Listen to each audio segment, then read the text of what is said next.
როგორ უნდა გააკეთო მწვანე ქალაქი ლისზე? იღებ მიწის დიდ ნაკვეთს, საიდანაც გამწვანებას ეთმობა არა 20, 40 ან 60, არამედ 80%.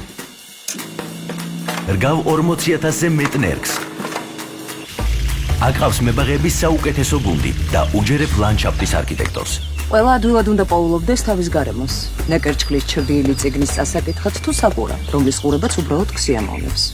ქმნი მიკროკლიმატს, აღადგენ ეკოსისტემას, ამცირებ ტემპერატურას და იზიდავ ახალი ჯიშის ჩიტებს, რომლებიც აქამდე ამ ტერიტორიაზე არ სახლობდნენ. დაუბრუნდეთ მულტიდისციპლინარულ და მულტიკულტურულ არქიტექტორების გუნდს. მათთან ერთად აკეთებ ყველაფრის ყველანაირ ვერსიას. პატივსცემ რელიეფს, განადირებ ხედს. უვლი და ავითარებ შენ ირგვლივ სივრცეს. ახო, სულ დამავიწყდა.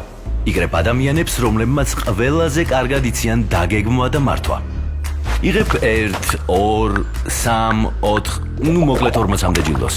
მოიპოვებ საერთაშორისო საკრედიტო რეიტინგს და 12 წლის განმავლობაში არც ერთ ეტაპზე არ უხვევ მაღალი ხარისხის მშენებლობის არც ერთ პრინციპს. და ზუსტად ამიტომაც ბაზარზე ახლა უკვე შენაწესებ სტანდარტებს.